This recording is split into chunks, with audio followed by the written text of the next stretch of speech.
Maishani, wakati Mungu anakuwezesha ama anakubariki kwa kiwango fulani, nawe pia kwa baraka kwa wengine.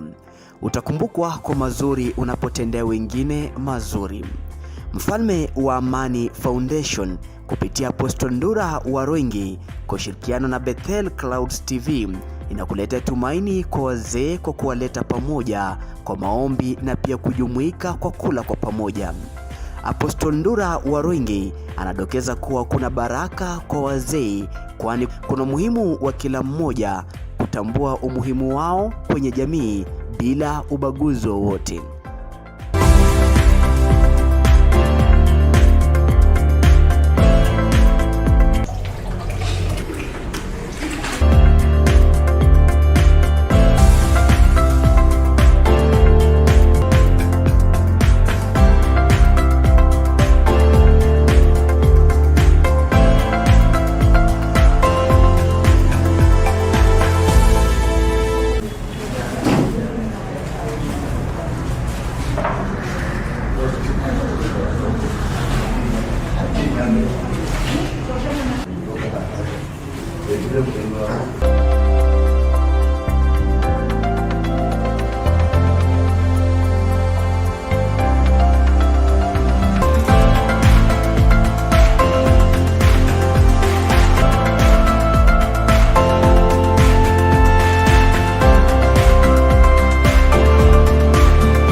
If you can't feed 100 people, just feed one.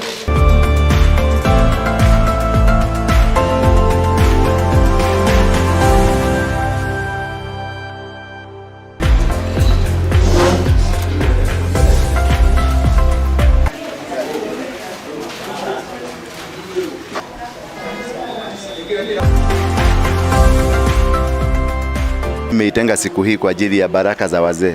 Wacha nikwambie kuna siri kubwa kwenye wazee hawa. Ukitaka umri wako upate umri mzuri wa kuishi maisha mengi, you tap the anointing where the anointing is. You don't tap the anointing where there is no anointing. You can never tap the anointing you're becoming old from the youth. You tap the anointing of becoming old from the old. From the old. Yes. You fetch the water where it is. You can't fetch the water from the air. You go where the water is, that is where you fetch the water. So the blessings of these guys is very important. They give you protection, they give you guidance. The Holy God from in heaven is happy because these parents, we have neglected them. Wameishi hapa Nairobi, hawana chakula, they don't have place to live. Nikamua ni chinje mbuzi wawili, ni tukule na wao vizuri, wasikie ladha ya nyama, wasikie furahie, kisha niwapatie kifurushi kidogo waende nyumbani wakale pia na wale waliobaki nyumbani. It is not just a walk in the park. It is something that you have to pray for. You ask God, I want a responsibility. Na unamwambia the specific responsibility, it is to take care of our parents, to take care of our grandparents, take care of people that are ahead of us. So you pray and ask God, give me this responsibility. Because having these people, it is a huge task, a huge responsibility, which needs God. I want to have like 1,000.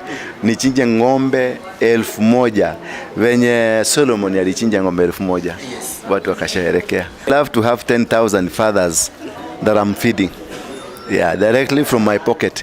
Not from fundraising, directly from my pocket. That some people, 1,000, 70 years and plus, and above, 70 years and above, if I can have 10,000, that is my prayer. That God grants me that permission to be feeding them, to be dressing them, to be housing them, that will be an achievement in my life. If I can have 10,000 70 years and above, ambao tutakula kutoka mfuko wangu, si kufundraise, si kuomba mtu pesa ama kuomba usaidizi. Mimi mwenyewe, Mungu anijalie, anipe uwezo, anipe nguvu, nitafute, nifanye biashara zangu, kisha hawa wazee wakule washibe, niwavalishe vizuri, wakae vizuri, niwatafutie mahali wajenge kanyumba, kila mtu apate nafasi yake, udongo wake. That is my greatest prayer. Amen. Yes, it is my desire. But if somebody somewhere there ako na uwezo wa kuleta hela yake, kuleta chakula yake, kuleta mavazi, hawa wazee wavae, lakini usilete mavazi uliotumia. Nenda dukani, nunua mpya, ulete. Kama ni chakula, nenda uangalie chakula kizuri, ulete. Usituletee migofu hapa, vitu ambavyo havieleweki. Get the first fruit. Kisha let these people bless you. The first fruit. Before you even taste, let them taste first. Amen. Because walikuwa hapa awali yetu. Therefore, they are carrying a blessing. They are carrying a destiny. This is to have this is a liberation. Ni ufunuo wa kuelewa secret behind your success. People who have succeeded in life wamekuwa na hawa. Sababu ukiona mvi kwa vichwa vyao, hiyo ni hekima. Mtu ameishi miaka 80, wewe miaka 40 ya kusumbua. Bado unateseka. Bado unateseka. Kuwa na pesa nyingi, kuwa na magari, kuwa na building kubwa, it's not a big deal. The big deal ni kuishi duniani miaka 80, a century. That's great. That's great. Take care of your parent if you have the opportunity. And it's not about having an opportunity. It's not optional. Take care of the old people. Take care of your parents. Don't come to Nairobi lafu unaishi maisha raha mstarehe, magari unaendesha, mabinti uko nao. Your life is extravagant. You can spend 10,000, 20,000, 40,000 in one particular thing. Yet your parents, there's somebody who just needs 100 bob that can help him go forward. Then you need to rethink the approach. For us to become human again, we need to rethink our approach towards the generation, young generation, middle generation, and even the older generation. We need to see to it, how best can we be able to handle these people? How best can we be able to live like human beings? How best can we be able to live like we exist in this world? That we take care of our parents, take care of our brothers, take care of your sister, take care of everybody. Anybody that is in need deserves your attention. And this is when you help, it is not be seen like you are helping. It is a condition from God that when you stand and walk with your brother, your father, your sister, your mother, your grandmother, then that is a responsibility from heaven. You need to walk with it, to need to live with it. We need to take it a responsibility, not that you are helping. You're not helping. This is the work of God, and God has instructed us. We share love. It is the love of God. 0722 0722 0722 239 na 555 0722 239 555.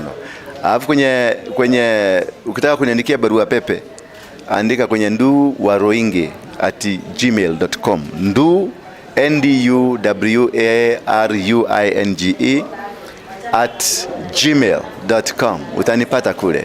Pia tuko kwenye kanisa linaitwa The Synagogue Crusaders for Christ. Hapa City Stadium ndio tuko kwa sasa. Tunatarajia Mungu atatupanulia mipaka yetu na hema zetu, tupate nafasi zingine kubwa. Tunaomba maombi yako, tunaomba usaidizi wako, tunaomba mkono wako utushikilie, kisha tusitwende hapo mbeleni. Mungu akujalie na kubariki, maana it is with the grace of God that we do exist. God bless you for now. Danstan Utieno. Niko na 75. Leo je, ulijuaje Ndura Waroinge? Unamjuaje? Namjua. Yeye ni mhubiri na tena anatusaidia kama wazee. Nimesikia mzuri, hata nimetoka na chakula. Je, unajua maisha yake vipi kule nyuma ama ndio unamjua saizi? Nilimjua wakati mwingine. Yes. Nilikuwa nikifanya na jeshi. Alafu yeye alikuwa mkorofu. Walikuwa wanajiita nini? Mungiki.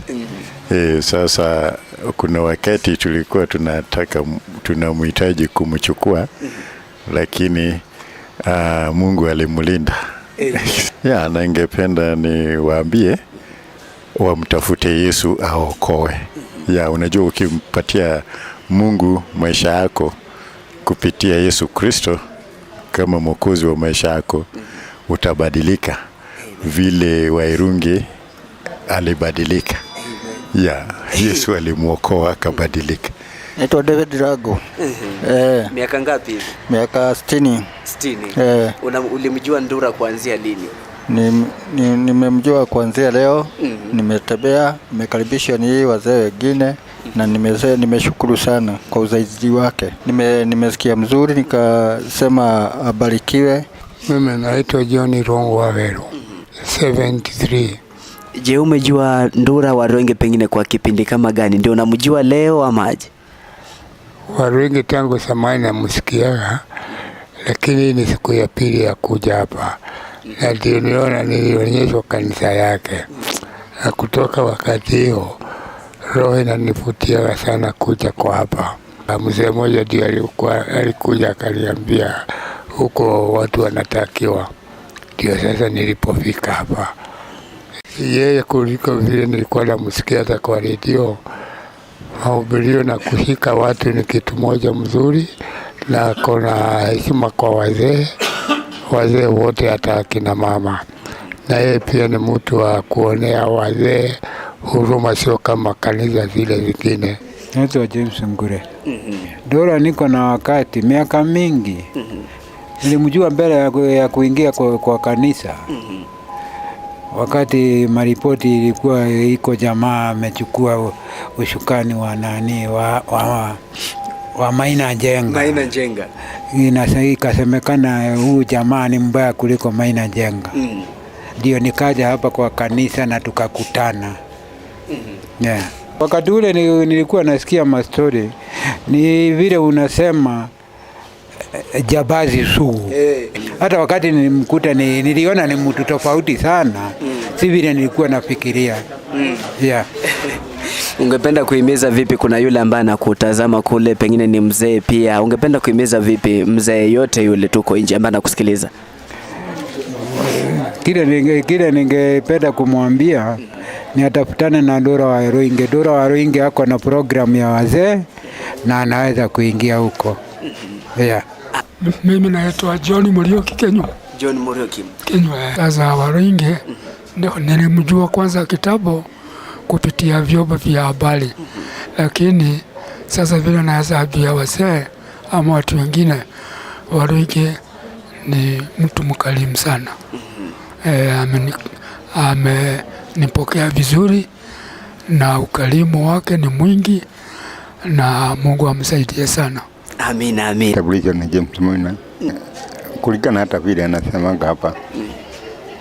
Alikuwa he is the most wanted person. The wanted person. Na kijana pengine anakutazama huko na pia anataka abadilike, ungemwambia aje siku ya leo? Hawezi badilika. Kitu ya kwanza atabadilishwa na wazazi yake. Naitwa Mwangi, niko na 73. Huyu ni mtu anaona mbali. Huyu ni mtu ya kuona mbali na ni mtu amebarikiwa. Ubarikiwa wake hautoki hapa, unatoka juu mbinguni. Ili nianze kuwa kwa hii kanisa yake, nimeona mabadiliko na vile alibadilika kwa ule uhalifu alikuwa nayo. Hata mimi uwaga na shukuru juu ananijengaga kiroho. Ilikuwaje kabisa ndio kafika hapa siku ya leo? Siku ya leo nilikuja jana usiku kesha. Najionea mambo mzuri ya kunifurahisha. Mnapewa chakula tena wa kubeba. Kuna mwana kutazama, ungependa kumwambia aje kuhusiana na sisi? Ningemwambia akuje, wakuje wote, wakuje. Na ulijua tuombe Mungu. Na apewe chakula abebe. Historia zake umezisikia aje tangu hapo mwanzo kabla kuja kanisa? Silikuwa baya lakini sasa iko sawa. Akuje kwa CFC, kuna maajabu na kuponywa. Chakula apewe chakula kama hana. Barikiweni. Nashukuru sana.